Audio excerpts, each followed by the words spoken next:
اعلیٰ حضرت فاضل بریلوی علیہ الرحمۃ والرضوان کے نعتیہ دیوان سے چند اشعار ملاحظہ فرما لیں۔ سنتے ہیں کہ محشر میں صرف ان کی رسائی ہے، سنتے ہیں کہ محشر میں صرف ان کی رسائی ہے، سنتے ہیں کہ محشر میں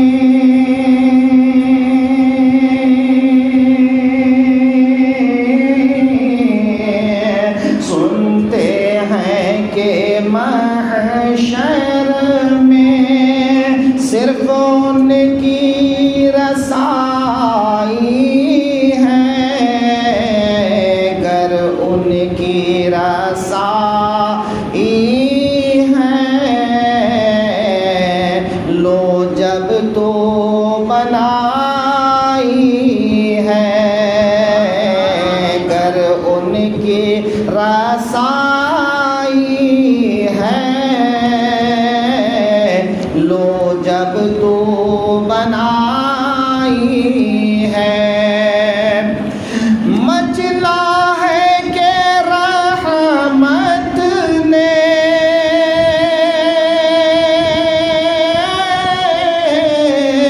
مچلا ہے کہ رحمت نے امید بندھائی ہے، کیا بات تیری مجرم، کیا بات بنائی ہے، کیا بات تیری مجرم،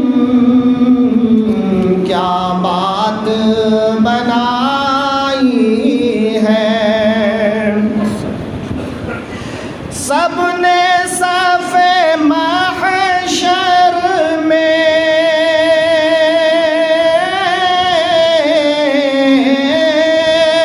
سب نے صف محشر میں للکار دیا ہم کو، سب نے صف محشر میں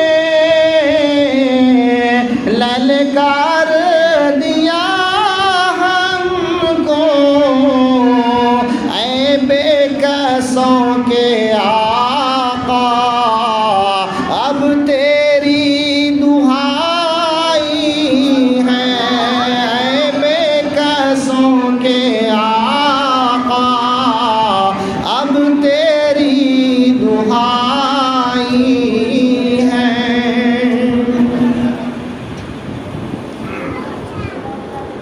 محشر کا دن یعنی وہ دن جو حساب و کتاب کا دن ہے، ہم سورہ فاتحہ میں پڑھتے ہیں مالکی یوم الدین، یعنی یوم جزا کا مالک۔ اس دن جس دن اللہ حساب و کتاب فرمائے گا کہ قطرہ قطرہ کا حساب ہوگا، ذرہ ذرہ بخشے گا، اس دن کا عالم یہ ہوگا کہ تمام اولین آخرین میدان محشر میں جمع ہوں گے، اور میدان محشر کا عالم یہ ہوگا، آفتاب سوا نیزے پر ہوگا، زمین چٹیل میدان کی طرح ہوگی، پسینے میں لوگ شرابور ہوں گے، کوئی گھٹنے تک، کوئی کمر تک، کوئی گردن تک، کوئی اس کے منہ میں ایسے پسینہ پہنچا ہوگا کہ جیسے گھوڑے کے منہ میں لگام ہوتا ہے، اور کوئی اس پسینے میں غرق ہو رہا ہوگا، ڈوب رہا ہوگا۔ حالت میں کسی کو سمجھ نہیں آئے گا کہ وہ کیا کرے کیا نہیں کرے۔ پھر اللہ تعالی اپنے بندوں کی اس حالت کو دیکھ کر ان کے دل میں ایک بات ڈالے گا کہ کیوں نہ کسی کو سفارش ڈھونڈا جائے، شفاعت کرنے والا ڈھونڈا جائے جو آج کے دن ہماری سفارش کرے۔ پھر لوگوں کے دل میں خیال آئے گا کہ چلو حضرت آدم کے پاس چلتے ہیں کہ وہ تمام انسانوں کے باپ ہیں۔ لوگ حضرت آدم کے پاس جائیں گے تو حضرت آدم کہیں گے لوگوں، اللہ نے مجھے ایک درخت کا پھل کھانے سے منع کیا تھا، لیکن میں نے وہ پھل کھا لیا تھا، جس کے نتیجے میں اللہ نے مجھے زمین پر اتار دیا تھا۔ میں نے 300 سال تک اس بات پر ندامت ظاہر کرتے ہوئے آنسو بہایا، اللہ سے توبہ کی، لیکن اللہ نے اس میں محمد کے وجہ سے میری اس توبہ کو قبول فرمایا۔ اے لوگو، آج کے دن میں تمہاری شفاعت نہیں کر سکتا۔ حضرت آدم کے پاس سے لوگ حضرت موسیٰ کے پاس جائیں گے، حضرت موسیٰ سے عرض کریں گے اے اللہ کے کلیم، اللہ نے آپ سے بات چیت کی، کلام فرمایا، آج ہماری سفارش کیجئے۔ تو حضرت موسیٰ کہیں گے میں نے ایک جوان کو، فرعونی کو تھپڑ مارا تھا، جس کی وجہ سے وہ مر گیا تھا، میں اس بات سے نادم ہوں کہ میرے تھپڑ کی وجہ سے ایک آدمی کی موت ہو گئی۔ اے لوگو، آج میں تمہاری سفارش نہیں کروں گا۔ لوگ حضرت داؤد کے پاس جائیں گے، حضرت داؤد سے جب سفارش کے لیے کہیں گے تو وہ کہیں گے اے لوگو، اللہ نے مجھے، کہ حضرت داؤد علیہ الصلاۃ والتسلیم ان کی 99 بیویاں تھیں، لیکن ایک شخص کی بیوی ان کو پسند آ گئی تو انہوں نے اس آدمی سے کہا کہ تم اپنی بیوی کو طلاق دے دو تاکہ میں عدت کے بعد اس سے نکاح کر لوں۔ اور اس آدمی نے طلاق دیا، حضرت داؤد نے نکاح کیا۔ حضرت داؤد کے سامنے 2 فرشتے آپس میں گفتگو کیے۔ حضرت داؤد علیہ السلام سمجھ گئے کہ یہ دمبی کا واقعہ دراصل میری طرف اشارہ ہے۔ پھر وہ اپنے اس بات کو یاد کر کے کہیں گے اے لوگو، آج میدان محشر میں تمہاری سفارش نہیں کر سکتا۔ اس طرح ہر نبی کے پاس لوگ جائیں گے اور سفارش کرنے کے لیے کہیں گے، لیکن سب کسی نہ کسی بات کو یاد کر کے یا نفسی کے عالم کو یاد کر کے کہیں گے اذهبوا الی غیری، اے لوگو تم کسی اور کے پاس جاؤ، تم کسی اور کے پاس جاؤ۔ لوگ بھٹکتے ہوں گے، اچانک ان کے دل میں خیال آئے گا کیوں نہ ہم سب شفیع الامم کے پاس جائیں، امام الانبیاء کے پاس جائیں، نبی آخر الزماں کے پاس جائیں، محمد مصطفیٰ کے پاس جائیں۔ لوگ سب محمد مصطفیٰ کے پاس جائیں گے تو میرے آقا فرمائیں گے انا لہا انا لہا، اے لوگو تم کہاں کہاں بھٹکتے رہے، اس شفاعت کا حقدار تو میں ہوں۔ آج اگر خدا کی بارگاہ میں کسی کو سفارش کرنے کی اجازت ہے تو فقط محمد مصطفیٰ کو ہے۔ فقط اتنا سبب ہے انعقاد بزم محشر کا کہ تیری شان محبوبیت دکھائی جانے والی ہے کہ تمام اولین و آخرین کو معلوم ہو جائے کہ آج اگر خدا کی بارگاہ میں کوئی سفارش کر سکتا ہے تو وہ محمد مصطفیٰ کی ذات ہے۔ اسی منظر کو اعلیٰ حضرت فاضل بریلوی نے اپنے اشعار میں بیان کیا ہے اور فرماتے ہیں، سنتے ہیں کہ محشر میں صرف ان کی رسائی ہے، سنتے ہیں کہ محشر میں صرف ان کی رسائی ہے، گر ان کی رسائی ہے لو جب تو بن آئی ہے، گر ان کی رسائی ہے لو جب تو بن آئی ہے، سب نے صف محشر میں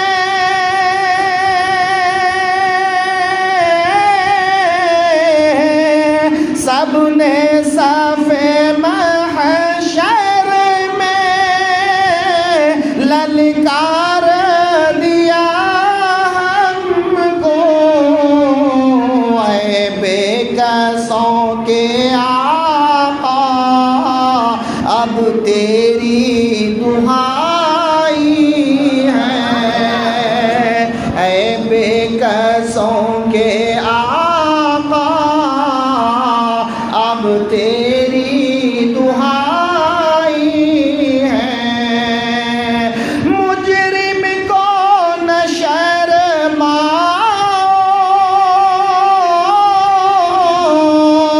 احباب کفن ڈھک دو، مجرم کو نہ شرماؤ، احباب کفن ڈھک دو، منہ دیکھ کے کیا منہ دیکھ کے کیا ہوگا، اب تیری بھلائی ہے، پردے میں بھلائی ہے۔ مرنے کے بعد انسان کی شکل کیسی ہوتی ہے، انسان کی صورت کیسی ہوتی ہے، وہ ایک بڑا معنی رکھتا ہے۔ اگر مرنے کے بعد مرنے والے کا چہرہ کھل جائے، خوبصورت ہو جائے، نورانی ہو جائے، تو یہ اس کی اچھی آخرت کی علامت ہے۔ اور اگر مرنے کے بعد کسی کا چہرہ کالا ہو جائے، کسی کا چہرہ مسخ ہو جائے، کسی کا چہرہ برا لگنے لگ جائے، تو اس کی آخرت کا انجام بڑا خطرناک ہے۔ اسی لیے فقہا فرماتے ہیں کہ غسل دینے والا آدمی، قبر میں اتارنے والا آدمی دیندار ہو، دیانتدار ہو، تاکہ اگر وہ کوئی اچھی بات دیکھے تو لوگوں کو بتائے، اور اگر کوئی بری بات دیکھے تو لوگوں کو نہ بتائے۔ اس لیے کہ میرے آقا فرماتے ہیں، اے لوگوں، تمہارے مرنے کے بعد اگر لوگ کہیں یہ انسان اچھا ہے، یہ انسان جنتی ہے، یہ انسان نیک ہے، تو یاد رکھو اللہ تمہارے لیے جنت کو واجب کر دیتا ہے۔ لیکن اگر لوگ کہیں یہ انسان برا ہے، یہ انسان بدبخت ہے، یہ انسان جہنمی ہے، تو میرے آقا ارشاد فرماتے ہیں لوگوں اللہ جہنم کو واجب کر دیتا ہے۔ اب ذرا غور کریں آپ کہ زندگی میں انسان جو کرتا دھرتا ہے، ان کے کام کی وجہ سے مرنے کے بعد لوگ ان کو ویسے ہی یاد کرتے ہیں۔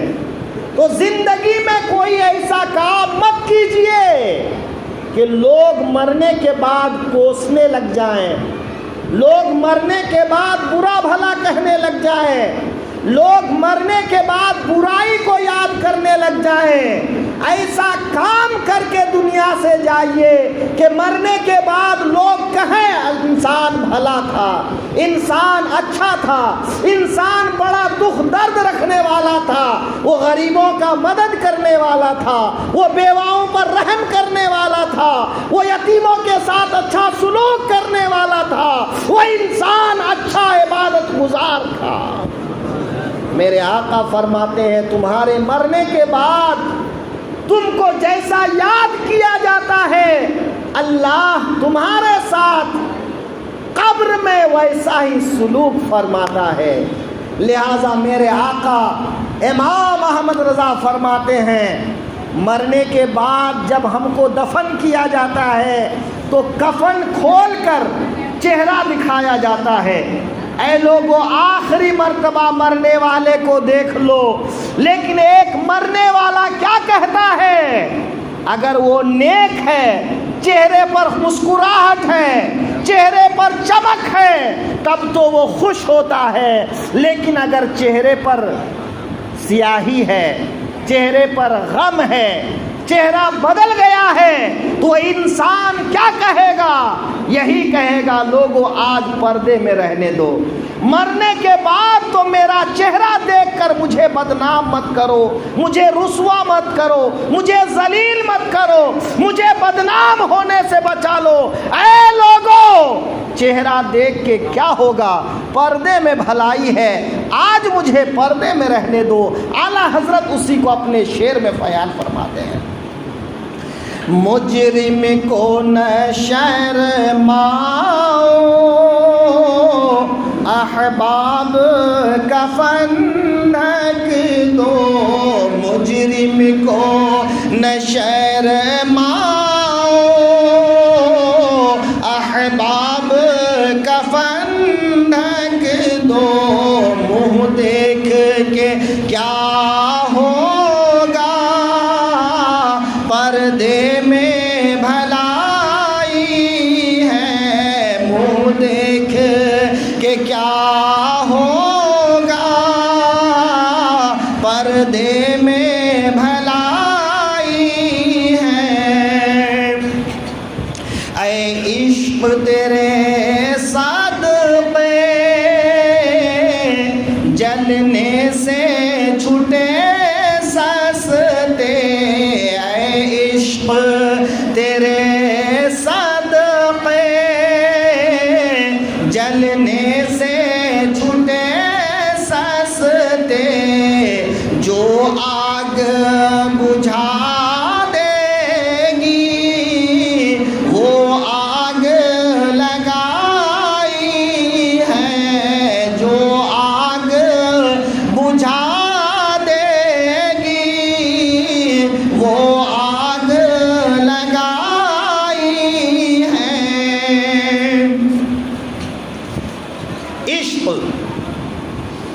عشق بڑی چیز ہے۔ مکتب عشق کا انداز نرالا دیکھا، مکتب عشق کا انداز نرالا دیکھا، اسے چھٹی نہ ملی جسے سبق یاد تھا۔ یہ تصوف کا شعر ہے کہ عشق کی دنیا الگ ہوتی ہے۔ جب کسی کو کسی سے عشق ہو جاتا ہے تو اس کے بنا قرار نہیں ملتا ہے، اس کے بنا چین نہیں آتا ہے، اس کے بنا سکون نہیں ملتا ہے۔ یہ دنیاوی عشق ہے۔ لیکن حقیقت میں اگر کسی سے عشق ہو جائے اور وہ عشق اللہ رب العزت سے ہو جائے، وہ محبوب دو عالم سے ہو جائے، کونین کے تاجدار سے ہو جائے، تو اس عشق کا انجام کیا ہوتا ہے؟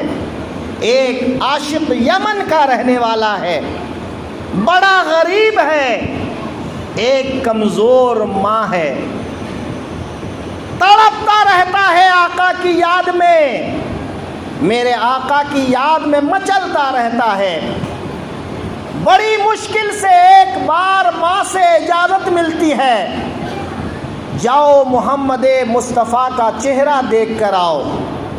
جو میرے آقا کا چہرہ دیکھ لے ایمان کے ساتھ اور ایمان پر موت ہو جائے، وہ انسان صحابی ہے، اور صحابی کے لیے اللہ نے جنت کا وعدہ فرما لیا ہے۔ رسول اللہ کا زمانہ ہے، وہ یمن کا باشندہ تڑپتا رہتا ہے، لیکن رسول اللہ کی ملاقات کے لیے نہیں آ پاتا کہ ایک بوڑھی ماں ہے، ماں کی خدمت چھوڑ کر وہ رسول اللہ کی خدمت میں آ نہیں سکتا ہے۔ آج ہمارا حال یہ ہے، ماں کو تڑپتا چھوڑ کر، ماں کو بلکتا چھوڑ کر، ماں کو گھر میں تنہا چھوڑ کر نہ جانے ہم کہاں کہاں چلے جاتے ہیں۔ وہ غریب چرواہا دوسروں کی بکریاں چراتا ہے، جو مزدوری ملتی ہے ان مزدوری سے کھانا بناتا ہے، اپنے ہاتھ سے اپنی کمزور ماں کو کھانا کھلاتا ہے، ماں کی خدمت کرتا ہے، اور کبھی ایک بار ماں نے اجازت دی، جا اویس محمد الرسول اللہ سے مل کے آ جا، اپنے محبوب سے مل کر آ جا، جن کی محبت نے تیرے جسم و جان کو گھلا دیا ہے، جا اس سے ایک بار مل کر آ جا۔ ماں سے بھی بیٹے کا تڑپنا نہیں دیکھا گیا، بیٹا کا پگھلنا نہیں دیکھا گیا، کیسا لگتا ہے کہ اندر ہی اندر وہ گھلتا چلا جا رہا ہے۔ ماں نے جب اس حالت کو دیکھا تو ایک بار اجازت دے دی، جا اپنے آقا سے مل کے آ، محمد مصطفیٰ سے مل کے آ۔ آقا کریم مدینے سے کچھ کام کے لیے باہر گئے ہوئے ہیں، اور اسی وقت اویس قرنی آتے ہیں، آقا کریم کو تلاش کرتے ہیں، لیکن آقا کریم مدینے میں موجود نہیں ہیں۔ آقا کریم مدینے سے باہر ہیں، اور اویس قرنی کے پاس اتنا وقت نہیں ہے کہ آقا کے لوٹنے کا انتظار کر سکے۔ بوڑھی ماں کو اپنے گھر چھوڑ آیا ہے، آقا کریم کی ملاقات کیے بغیر واپس چلا جاتا ہے، اور ماں کی خدمت میں لگ جاتا ہے۔ آنے والا آیا لوٹ گیا۔ میرے مصطفیٰ مدینے میں آتے ہیں، مسجد نبوی میں آتے ہیں، تو میرے آقا ارشاد فرماتے ہیں، مجھے بتاؤ کیا کوئی مجھے ڈھونڈتے ڈھونڈتے یہاں آیا تھا؟ آج کی ہوا میں، مدینے کی فضا میں کسی کی عشق و محبت کی بو آ رہی ہے، کسی کی تڑپ کی بو آ رہی ہے، کسی کی لگن کی بو آ رہی ہے۔ ایسا لگتا ہے کہ کوئی عشق رسول میں جلنے والا آج مدینے میں آیا تھا، کہ اس کے دامن کی ہوا سے مدینے کی ہوا میں محبت بھر گئی ہے، اور مدینے کی ہوا مہکنے لگ گئی ہے۔ مجھے کسی کی محبت کی بو آ رہی ہے۔ لوگوں نے بتایا، حضور ایک دیوانہ آیا تھا، ایک غریب آیا تھا، ایک چرواہا آیا تھا، اس نے اپنا نام اویس بتایا تھا۔ میرے آقا مسکرا کر فرماتے ہیں، میرے اویس آئے تھے۔ اللہ اکبر۔ حضرت اویس قرنی جا کر اپنی ماں کی خدمت میں لگ جاتے ہیں۔ آقا کریم کے آخری دن آ جاتے ہیں، اپنا کرتا دیتے ہیں، اور حضرت علی اور حضرت عمر سے کہتے ہیں، تم دونوں کی ملاقات اس سے ہوگی، صدیق اکبر کی ملاقات نہیں ہوگی، عثمان غنی کی ملاقات نہیں ہوگی۔ اے عمر، اے علی، تمہاری اس سے ملاقات ہوگی۔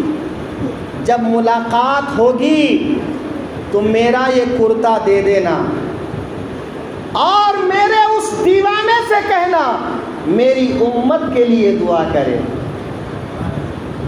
میری امت کی بخشش کی دعا کرے۔ یہ عشق کی معراج ہے، یہ محبت کی معراج ہے۔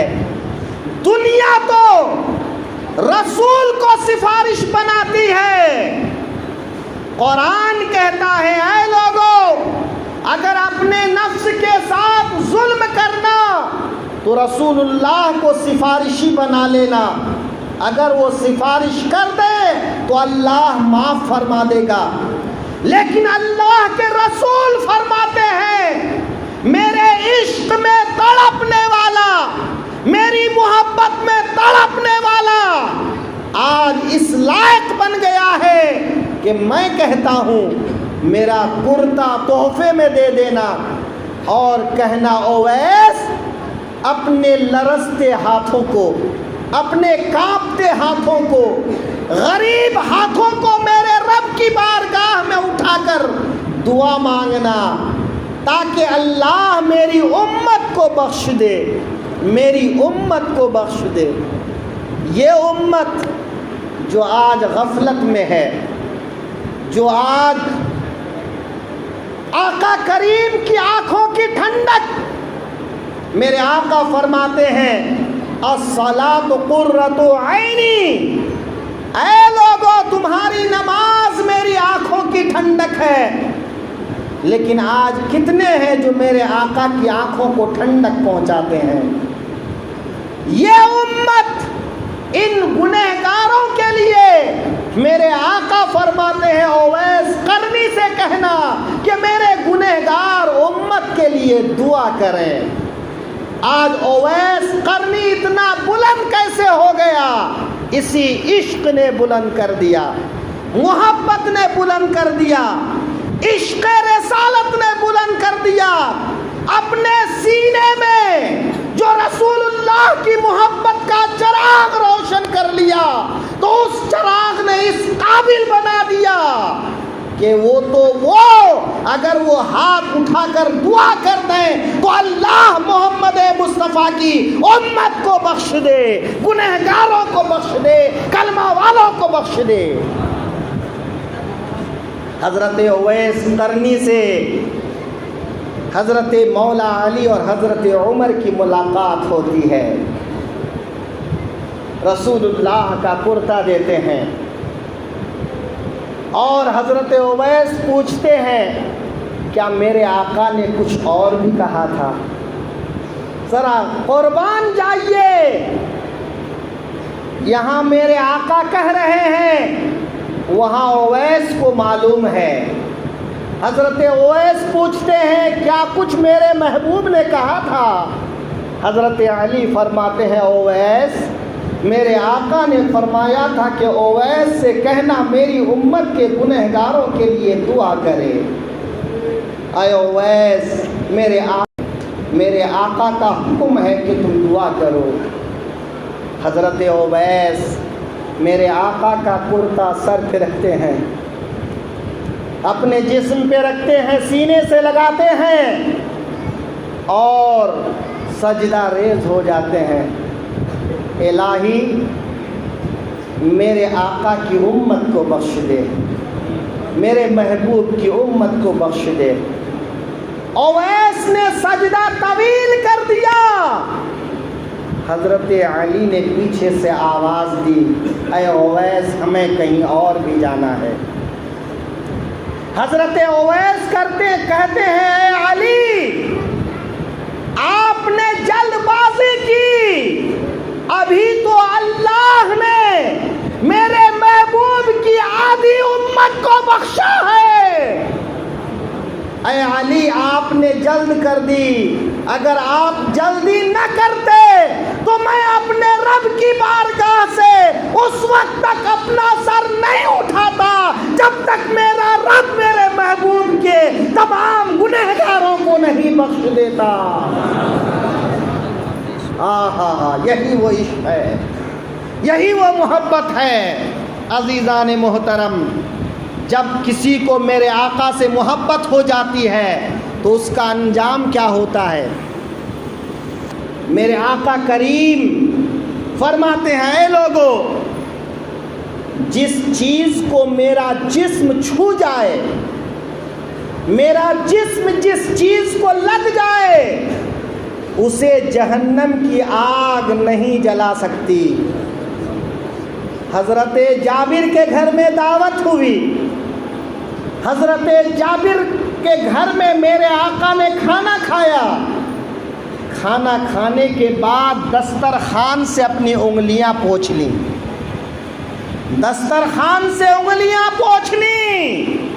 حضرت انس کی ایک کنیز ہے، اس کنیز نے میرے آقا کی بات سنی تھی کہ میرے آقا نے فرمایا جس چیز کو میرا جسم چھو جائے اس چیز کو آگ نہیں جلاتی۔ کنیز کے دل میں خیال آیا ذرا دیکھوں تو صحیح، ذرا آزماؤں تو صحیح۔ اس دسترخوان کو لیتی ہے، پانی میں دھونے کے بجائے تنور میں ڈال دیتی ہے، آگ میں ڈال دیتی ہے اور کنارہ پکڑ کے کپڑے کو نکال لیتی ہے، اور وہ کنیز کہتی ہے کہ میرے آقا کی انگلیوں نے جس کپڑے کو چھو لیا تھا، قسم ہے رب ذوالجلال کی، آگ نے اس کپڑے کو نہیں جلایا تھا، آگ نے اس کپڑے کو نہیں جلایا تھا، وہ کپڑا صاف ہو کر باہر آ گیا تھا۔ اسی لیے میرے اعلیٰ حضرت فرماتے ہیں اے عشق تیرے صدقے جلنے سے چھٹے سستے، اے عشق تیرے صدقے جلنے سے چھٹے سستے، جو آگ بجھا دے گی وہ آگ لگائی ہے، جو آگ بجھا دے گی وہ آگ لگائی ہے۔ طیبہ نہ سہی افضل، مکہ ہی بڑا زاہد، طیبہ نہ سہی افضل، مکہ ہی بڑا زاہد، اے طیبہ نہ سہی افضل، مکہ ہی بڑا زاہد، ہم عشق کے بندے ہیں کیوں بات بڑھائی ہے، ہم عشق کے بندے ہیں کیوں بات بڑھائی ہے۔ کوئی کہتا ہے مدینہ افضل، کوئی کہتا ہے مکہ افضل۔ علامہ شامی لکھتے ہیں اے لوگو، زمین کا وہ ٹکڑا جو میرے رسول کے جسم کو چھو رہا ہے، میرے رسول کے جسم سے لگ رہا ہے، وہ زمین کا ٹکڑا عرش اعظم سے بھی افضل ہے۔ میرے آقا کے جسم سے جو زمین چھو جائے تو اس زمین کا ٹکڑا اتنا بلند ہو جاتا ہے کہ عرش سے بھی اونچا ہو جاتا ہے۔ اسی کو اعلیٰ حضرت فرماتے ہیں طیبہ نہ سہی افضل، مکہ ہی بڑا زاہد، ہم عشق کے بندے ہیں کیوں بات بڑھائی ہے۔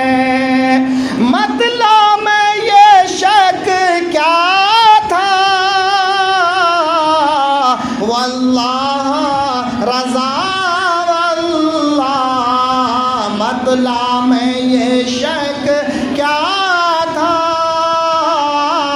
واللہ رضا واللہ، صرف ان کی رسائی ہے، صرف ان کی رسائی ہے، سنتے ہیں کہ محشر میں